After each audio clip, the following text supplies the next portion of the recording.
शाम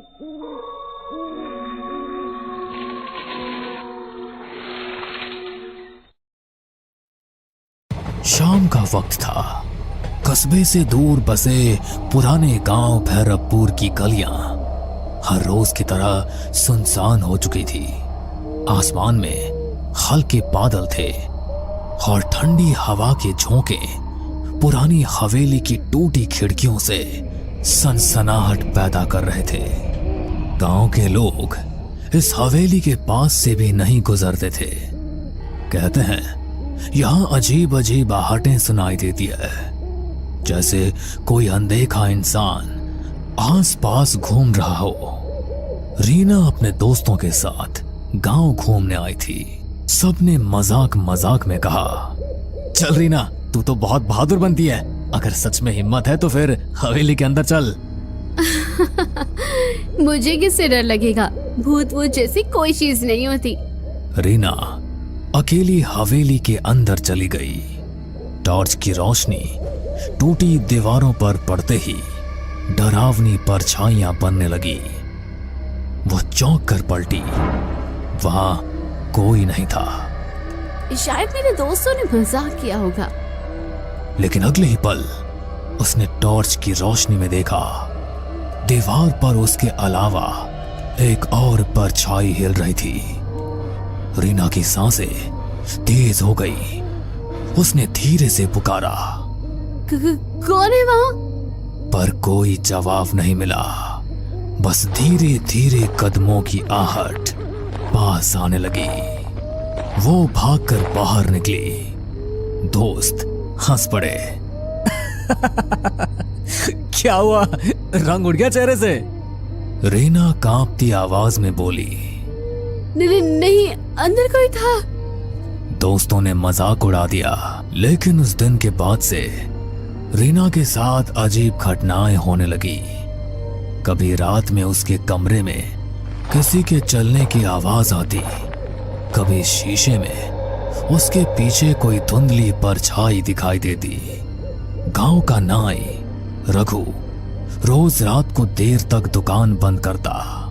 एक दिन जब वो तालाब के किनारे से घर जा रहा था तो उसे लगा कोई उसके पीछे पीछे चल रहा है।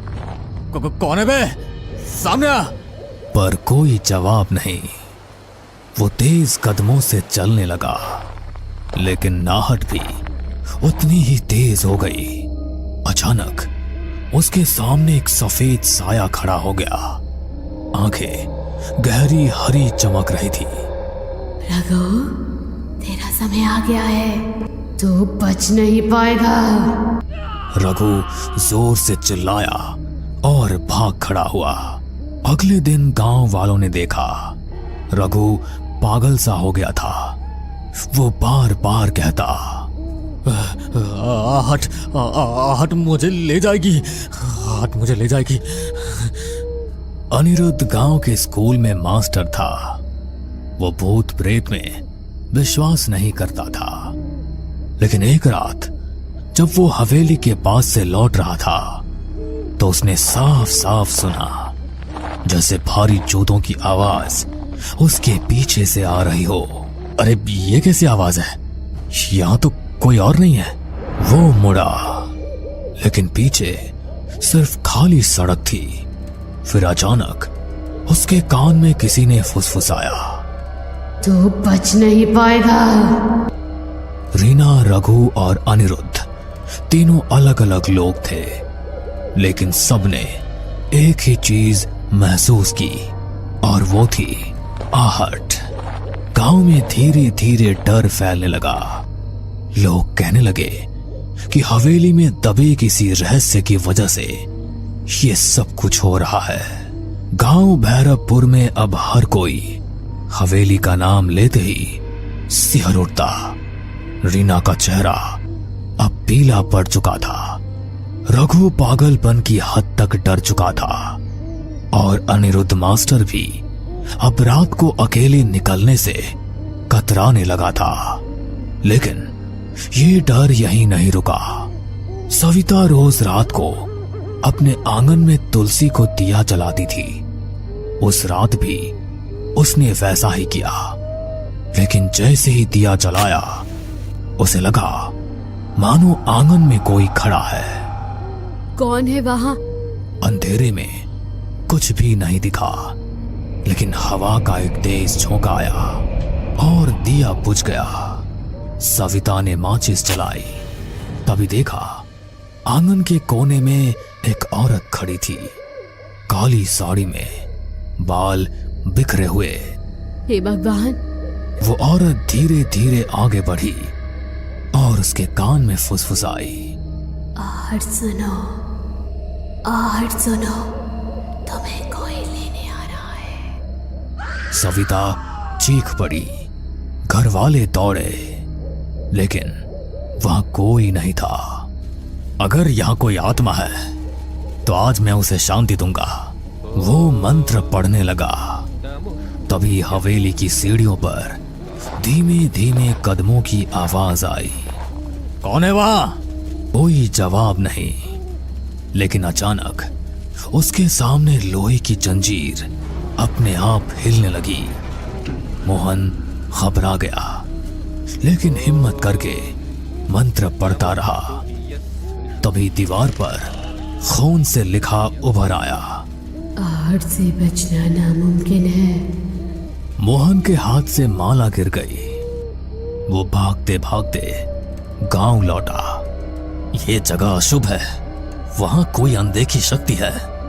अमर गांव और कस्बे के बीच बस चलाता था। एक रात उसकी बस में कोई भी यात्री नहीं था। बस सुनसान सड़क से गुजर रही थी। अचानक उसने देखा बस की पिछली सीट पर कोई बैठा है। उसने शीशे में देखा सफेद कपड़े पहने एक आदमी, जिसका चेहरा धुंधला था।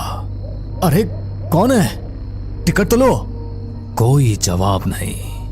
अमर बस रोककर पीछे गया। सीट खाली थी। वो लौटकर ड्राइवर सीट पर बैठा।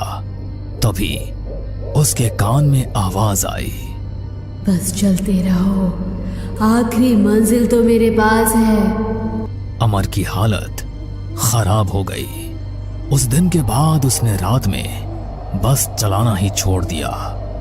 गांव वालों की दहशत सुनकर पुलिस ने जांच के लिए डीसीपी अरविंद को भेजा।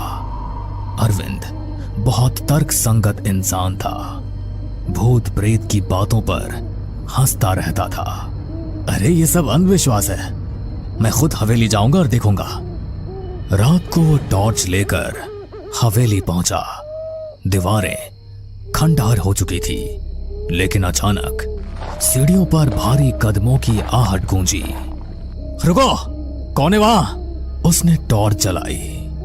सामने कोई भी नहीं था, लेकिन अगले ही पल उसे लगा जैसे किसी ने उसके कंधे पर हाथ रखा हो। वो पलटा, वहां सिर्फ हवा थी। फिर उसने कानों में साफ सुना, तू सच जानना चाहता है तो तहखाने में उतर। अब तक अलग अलग लोगों ने अलग अलग तरीके से आहट सुनी थी। सब घटनाएं अलग अलग थी, लेकिन एक ही बिंदु पर जाकर जुड़ती थी, आहट। मुझे लगता है हवेली में कुछ राज छिपा है। जब तक पता नहीं चलेगा, ये सब हमें चैन से नहीं जीने देंगे। अरे तू पागल हो गई है क्या? तू फिर से वहां जाना चाहती है? हाँ, अगर सच्चाई सामने नहीं आई तो यह आहटें हमें ऐसे ही डराती रहेगी। गांव भैरवपुर अब दहशत का पर्याय बन चुका था। लोग रात को घर से बाहर निकलना बंद कर चुके थे। हर कोई वही सुनता, धीमे कदमों की आहट। रीना का डर अब जिज्ञासा में बदल चुका था। उसने तय किया कि वो हवेली के तहखाने तक जाएगी, लेकिन अकेले जाना मुमकिन नहीं था। उसने अंकित, मास्टर अनिरुद्ध और पुलिस अधिकारी अरविंद से मदद मांगी। हमें सच का पता लगाना होगा, वरना ये आहटें हमें जिंदा खा जाएंगी। ठीक है, मैं पुलिस वाला हूँ, पीछे हटना मेरे बस का नहीं। चलो आज रात तहखाने में उतरते हैं। रात के 12 बजे चारों लोग हवेली पहुंचे। अंदर सन्नाटा ऐसा था कि अपने दिल की धड़कन तक सुनाई दे रही थी। अचानक सीढ़ियों पर वही आवाज गूंजी। रीना का हाथ कांपने लगा। अरे डर मत, हम सब साथ हैं ना, सब लोग तहखाने की तरफ चलो। हवेली के पीछे एक पुराना लोहे का दरवाजा था जिस पर जंग लगी थी। अरविंद ने जोर से धक्का दिया। दरवाजा चरमराते हुए खुला और बदबू का एक तेज झोंका आया। सीढ़ियां नीचे अंधेरे में उतर रही थी। चारों लोग नीचे उतरे। तहखाना ठंडा और सीलन भरा था। दीवारों पर काई जमी थी और बीचों बीच एक टूटी चौकी रखी थी। देखो वहाँ। दीवार पर खून से लिखा था, आहट मेरा श्राप है, जो सुनेगा उसका अंत होगा। ये सब किसने लिखा होगा? तभी तहखाने के कोने से एक सफेद धुंधला साया उभरा। सबके कानों में वही आहट गूंजी। मैं इस हवेली की मालकिन ललिता हूँ। 100 साल पहले मेरे पति ने लालच में मुझे यहीं जिंदा दफना दिया था। मेरी चीखें, मेरे कदमों की आहट सब यही गूंजती रही। रीना की आंखें फटी की फटी रह गई।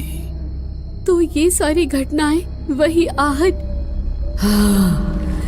अचानक तहखाने की दीवारें हिलने लगी। छत से मिट्टी गिरने लगी। ये क्या हो रहा है? मेरा श्राप अनंत है। जो सच जानता है वो भी आहट से बच नहीं सकता। रीना, अंकित, अनिरुद्ध और अरविंद चारों बाहर भागने लगे, लेकिन हर तरफ से आहट की आवाज आने लगी। कभी पास, कभी दूर, कभी ऊपर, कभी नीचे। सभी हवेली से बाहर आने लगे। तभी अरविंद ने सबसे कहा, अगर हम इस हवेली को ही जला दें तो शायद ललिता का दफन शरीर भी जलकर मुक्ति पा लेगा और आहट का ये पूरा किस्सा ही खत्म हो जाएगा। उसके बाद सबने मिलकर पूरी हवेली में आग लगा दी और सभी हवेली से बाहर निकल आए। हमने सुना भी था कि हवेली की मालकिन अचानक गायब हो गई थी। असल में उसे मार दिया गया था। फिर अगले दिन लोगों ने हवेली में सामूहिक पूजा करवाई। उस दिन पहली बार कई सालों बाद गांव में रात शांति से बीती। लेकिन कुछ दिनों बाद रीना अपने कमरे में पढ़ाई कर रही थी। खिड़की से ठंडी हवा आई। अचानक उसे लगा जैसे कमरे के कोने से धीरे धीरे कदमों की आहट आ रही है। उसने कांपते हुए कहा, कौन है? कोई जवाब नहीं मिला, बस वही आवाज। रीना की आंखों में डर फिर से उतर आया। भैरवपुर गांव में हवेली का रहस्य तो खुल गया, लेकिन आहट अब भी जिंदा है। कहते हैं जो एक बार ये आवाज सुन लेता है उसकी जिंदगी कभी पहले जैसी नहीं रहती। आहट सिर्फ एक आवाज नहीं, बल्कि एक अंधे का साया है जो हर जगह आपके पीछे पीछे चलता है।